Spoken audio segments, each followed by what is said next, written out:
The day the aliens arrived was sunny and clear. No storms, no strange weather, nothing like the movies. Just a Tuesday morning in April when giant ships appeared in the skies above every major city on Earth. Commander Elaine Franklin was drinking her morning coffee when the call came in. As the head of the United Earth Space Force's diplomatic division, she knew this moment would change everything. "Commander, you need to get to headquarters now," said the voice on the phone. "They're asking to speak with us."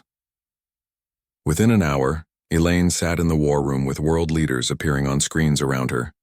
The aliens called themselves the Vexari. Their ships were beautiful, smooth white curves that seemed to glow from within. Nothing like the dark, threatening vessels from science fiction. "They're transmitting in perfect English," said one of the technicians. "And apparently in every other human language, too." The message was simple. The Vexari had been watching Earth for decades.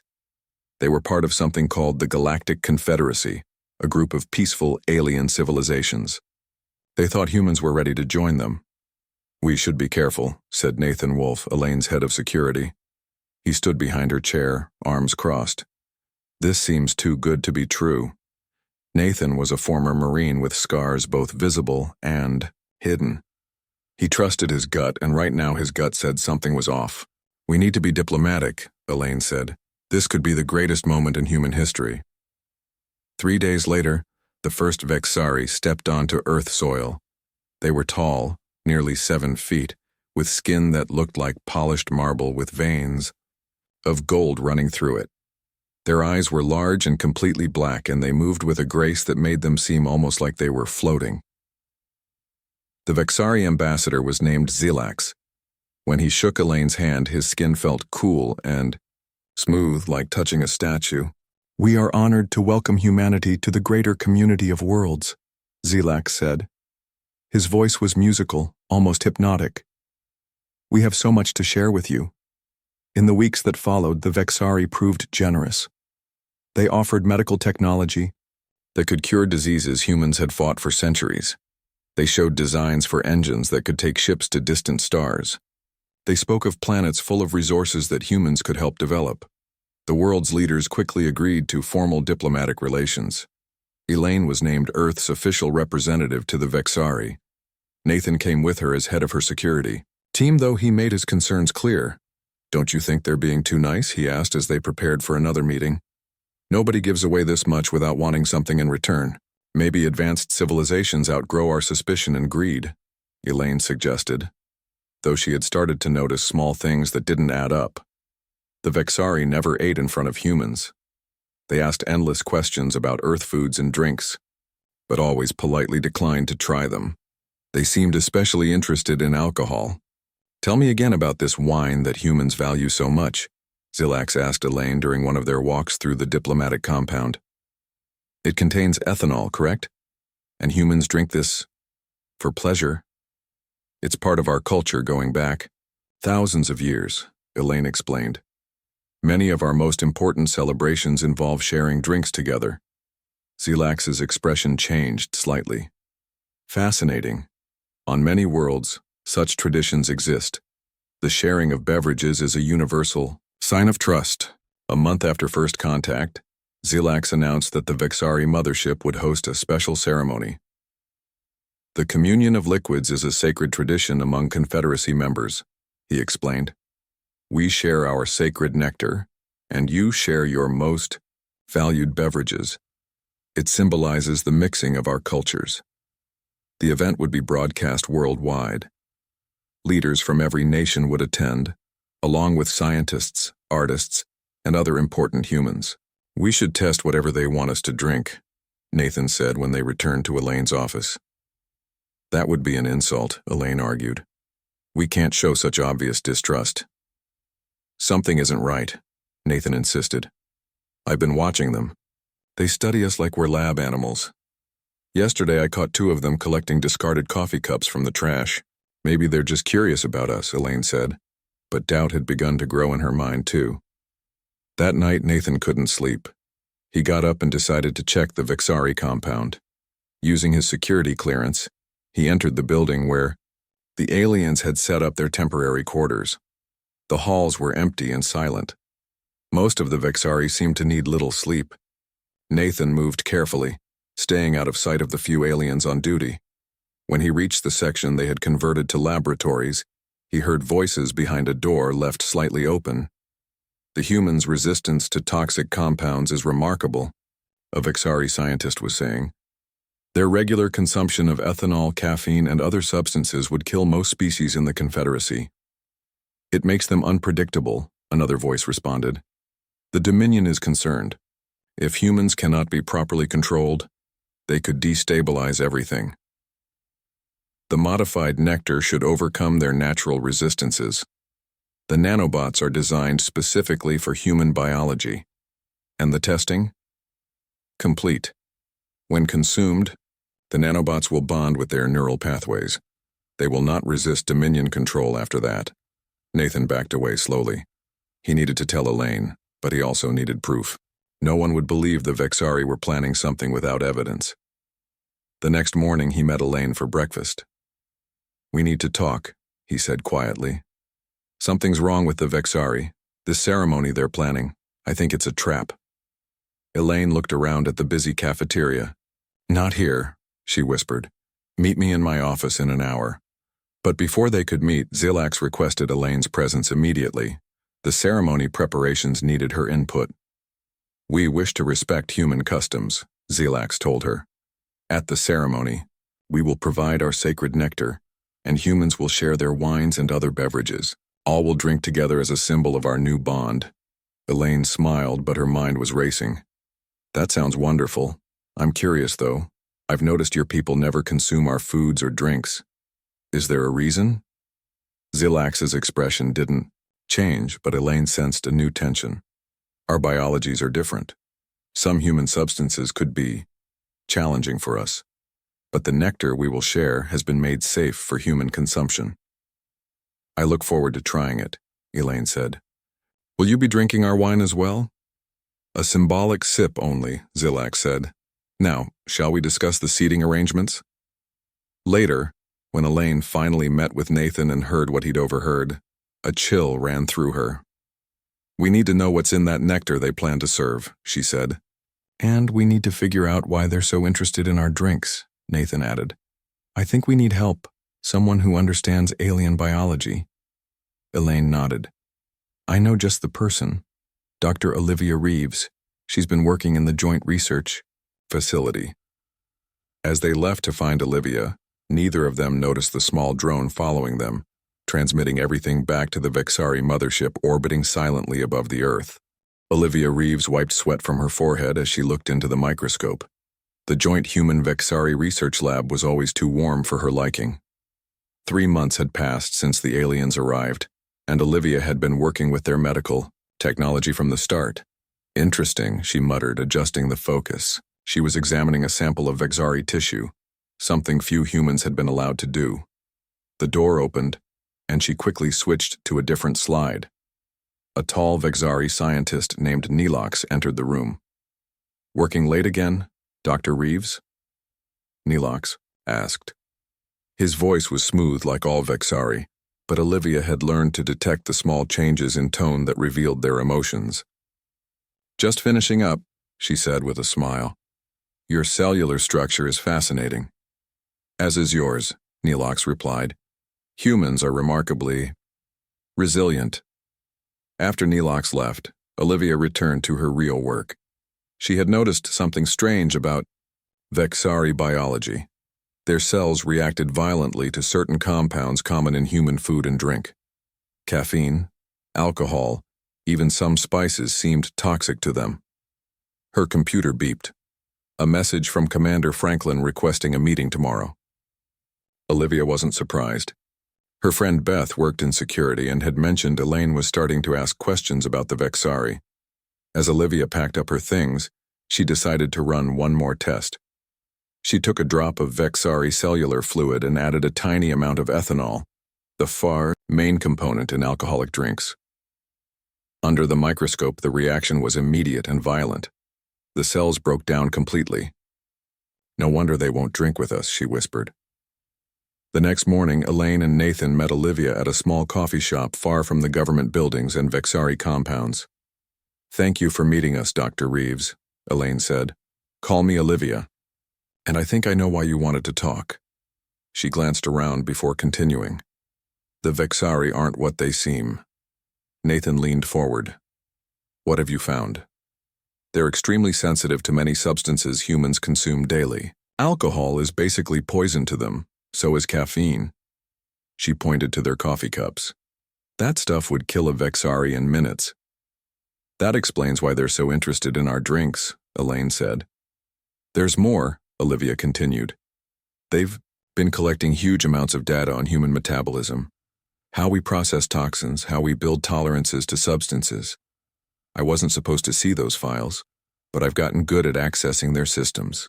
I overheard them talking about something called the Dominion," Nathan said, "and nanobots designed for human biology." Olivia's face paled. "I found references to nanobots in their medical research. They said it was for healing technology, but the design seemed wrong for that." "The ceremony is in 2 weeks," Elaine said. "They want every major city to participate in this drink exchange, billions of people drinking their sacred nectar at once." "We need a sample of this nectar," Olivia said. Nathan nodded. "I'll get it, but we also need to know more about this Dominion they mentioned." "I have a contact who might help," Elaine said. "Jack Harmon, he works in intelligence. If anyone can find out what the Dominion is, it's him." That night, Nathan sneaked into the Vexari compound again. Security had increased, but he knew the patterns now. He made his way to a storage area where ceremonial supplies were being prepared. Rows of beautiful crystal containers held a glowing blue liquid, the sacred nectar. Nathan carefully took a small sample with a syringe and hid it in a specially designed container. As he was leaving, he heard footsteps. He ducked behind a large crate as 2 Vexari entered. "The humans suspect nothing?" one asked. "They are trusting creatures," the other replied. "Ambassador Zelax reports that preparations proceed as planned. Soon they will join the other servant species. The Dominion will be pleased. Humans have qualities the other species lack. Yes, their resistance to toxins makes them valuable. Once under control, they will be perfect for colonizing worlds too harsh for our kind." The Vexari left and Nathan slipped out, the sample secure in his pocket. The next day, Elaine met with Jack Harmon in a secure room at Intelligence Headquarters. Jack was a serious man with gray hair and eyes that missed nothing. "The Dominion," Jack said, looking at the information Elaine had shared. "I've been tracking communications from the Vexari ships. They send regular reports to coordinates outside our solar system, much further than they've admitted to coming from." "You think the Vexari are working for someone else?" Elaine asked. "I think they're the friendly face of something not friendly at all," Jack replied. "Classic infiltration strategy. Send in the ones who look harmless first." While they talked, Olivia was examining the nectar sample in her private lab. What she found shocked her.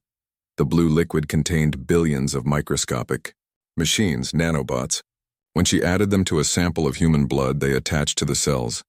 She ran a simulation of what would happen next, and the results were terrifying. "They're going to control us," she whispered. She immediately tried to call Nathan, but got no answer.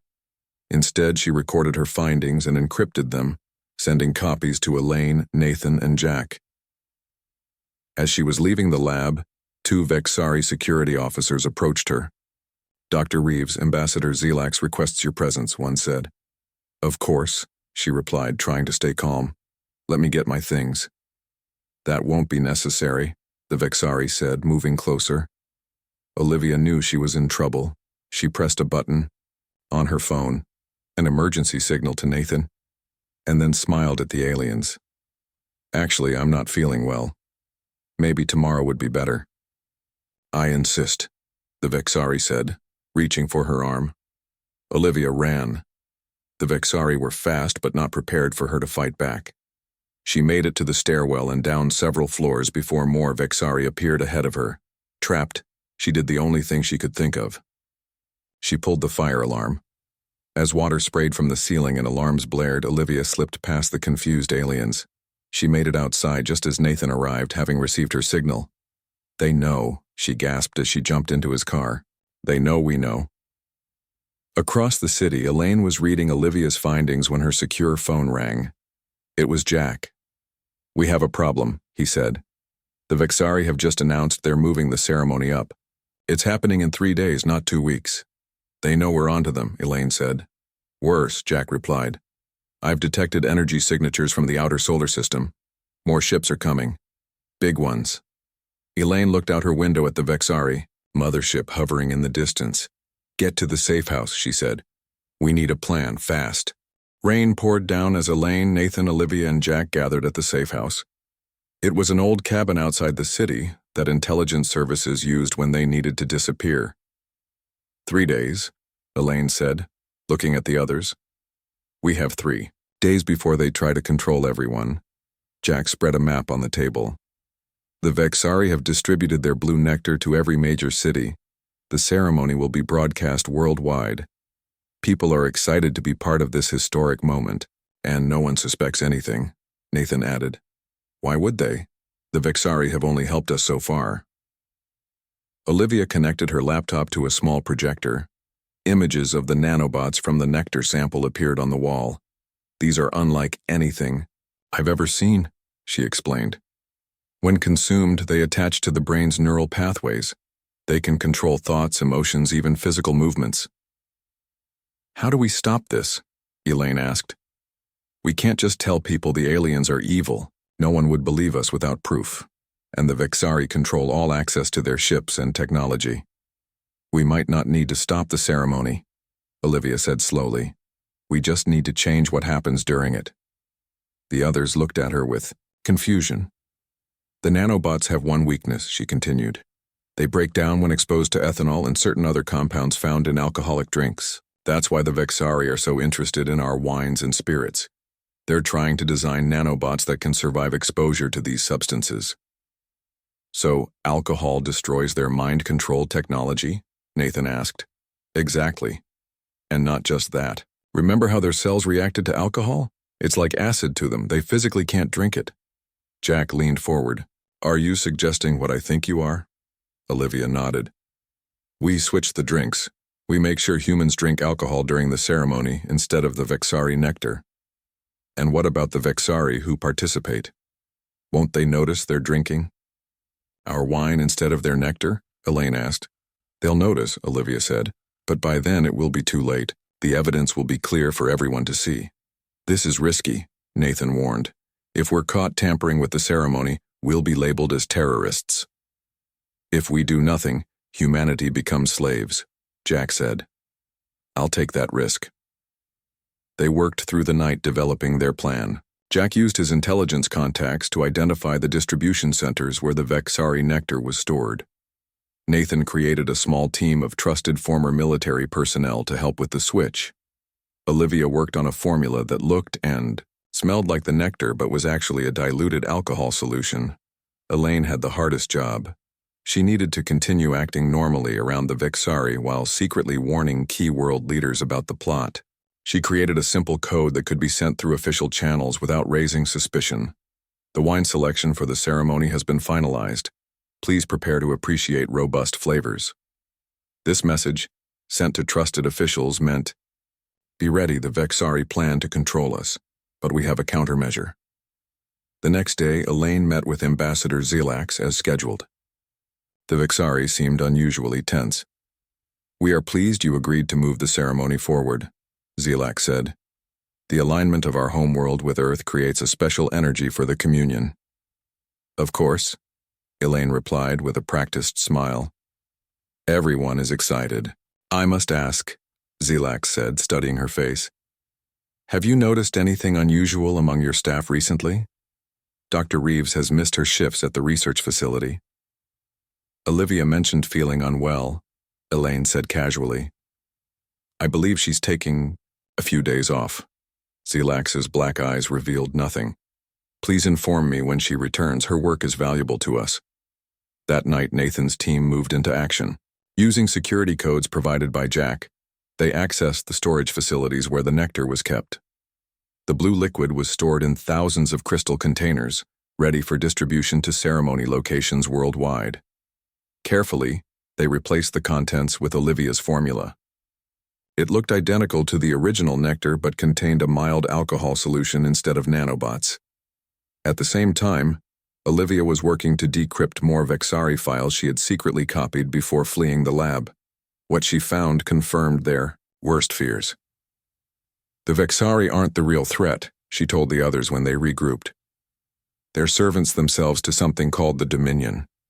And the Dominion has been doing this for centuries, using one species to capture another. Why not just attack directly? Nathan asked. Because they're vulnerable, Olivia explained. The Dominion and the Vexari come from worlds with very different biology than Earth. Things we consume daily are deadly poisons to them. That's why they need controlled servants to help them take over new planets. This just got bigger than saving Earth, Elaine said.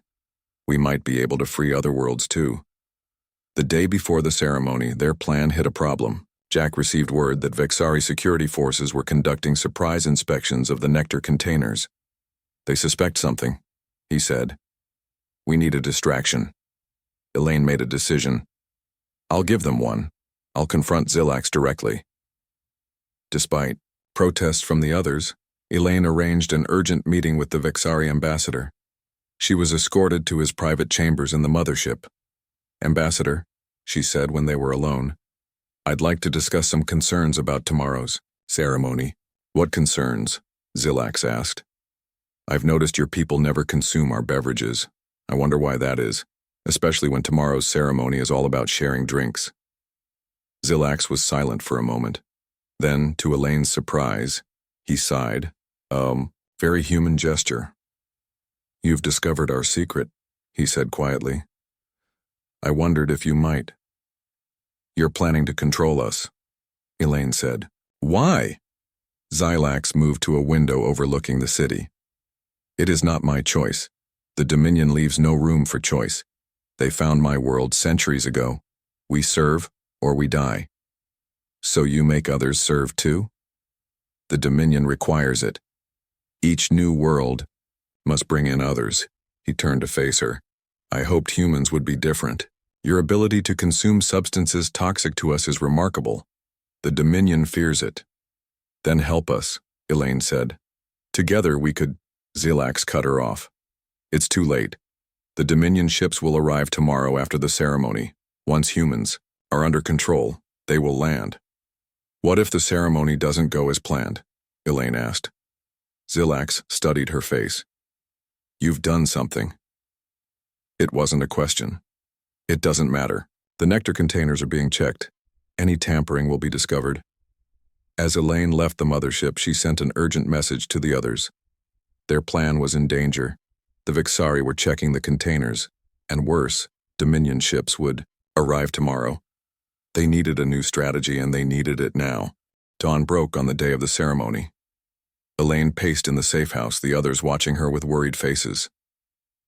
The Vexari are checking all the nectar containers, she said.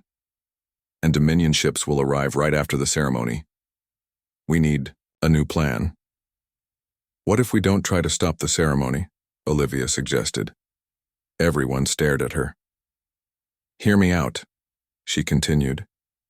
The Vexari expect us to either accept their nectar or try to stop the ceremony completely. What if we do something they don't expect? Jack nodded slowly. We let the ceremony happen, but we protect people another way. Exactly, Olivia said. The nanobots are destroyed by alcohol. If people have alcohol in their systems before drinking the nectar, the nanobots won't work. So we need to get the whole world drunk before the ceremony? Nathan asked with a raised eyebrow. Not drunk, Olivia clarified. Just enough alcohol in their bloodstream to neutralize the nanobots. A single drink before the ceremony would do it. How do we tell everyone without alerting the Vexari? Elaine asked. Jack smiled for the first time in days. We don't tell everyone. We tell the right people. Within the hour, they had activated a network of trusted officials, military personnel, and media contacts. The message was simple and didn't mention aliens or mind control. For best results during today's historic ceremony, enjoy a traditional alcoholic beverage of your choice 1 hour before the event. This enhances the cultural exchange experience. Day. Message spread through official channels, radio broadcasts, and social media. It was vague enough not to raise suspicion, but clear enough for people to follow. Meanwhile, Olivia made another discovery. The Vexari aren't just vulnerable to alcohol, she told the others. Caffeine, capsaicin from hot peppers, even some compounds in chocolate affect them severely. Humans consume these things daily and build tolerance to them. The Vexari and Dominion can't. How does that help us? Nathan asked. We need to show the world who the Vexari really are, Elaine said. And we need to do it during the ceremony when everyone is watching. The plan came together quickly. Nathan and Jack would infiltrate the main ceremony location where leaders would gather with Vexari officials. Elaine, as Earth's representative, would be there officially. Olivia would coordinate from the safe house, ready to broadcast the truth about the nanobots and the Dominion if things went wrong. As the ceremony time approached, Elaine dressed in her formal uniform. She had to appear normal despite knowing what was really happening. The Vexari had provided her with a special crystal glass for the ceremony. Across the world, billions of people prepared to watch the historic moment. Many had followed the strange suggestion to enjoy a drink beforehand, seeing it as a fitting way to celebrate. At the ceremony site, a grand hall had been decorated with both Earth and Vexari symbols. Crystal containers of the blue nectar sat on display. World leaders and Vexari officials mingled, though Elaine noticed the alien seemed tense. Ambassador Zelax approached her. Commander Franklin, I trust all is well? Everything is perfect, she replied with a smile. I followed tradition and had a glass of wine earlier. I hear many people did the same. Something flashed in Zelax's black eyes. Indeed. How interesting. The ceremony began. Cameras broadcast to screens worldwide. Zelax spoke about friendship between worlds and the sacred tradition of sharing drinks.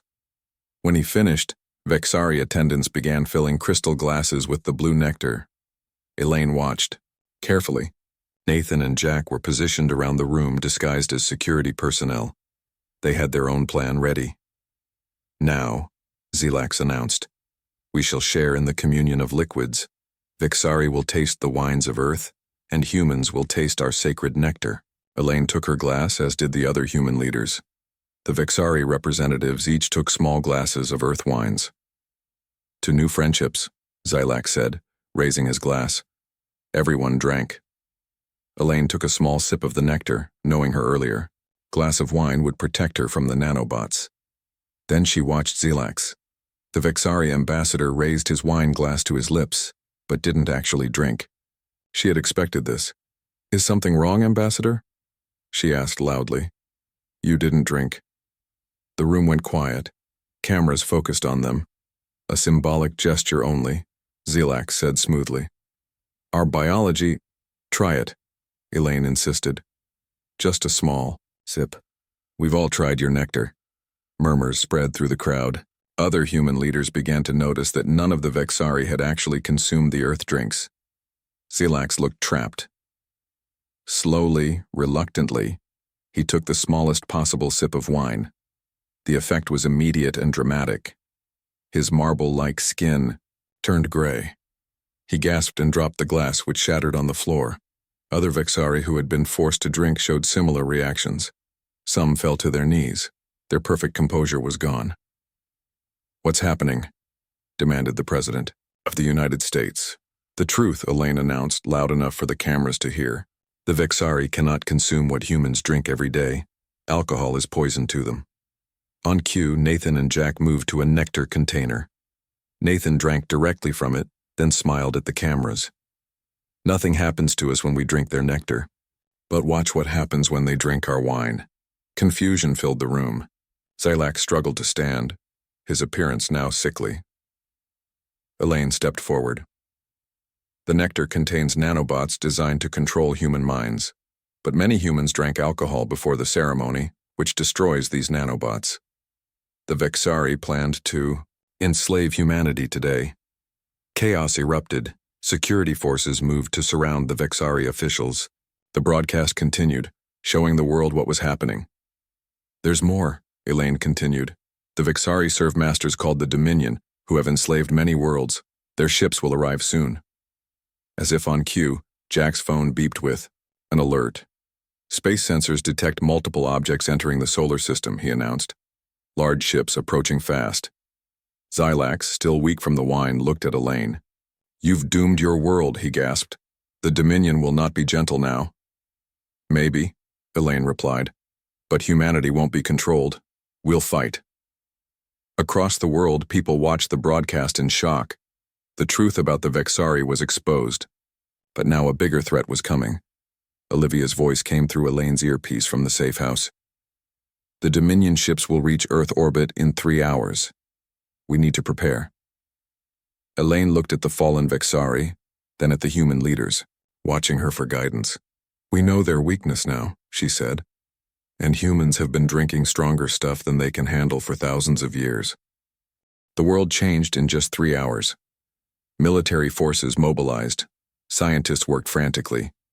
Regular people stored food and water, unsure what was coming. Elaine, Nathan, Olivia, and Jack set up a command center at a military base. Leaders from around the world joined by video.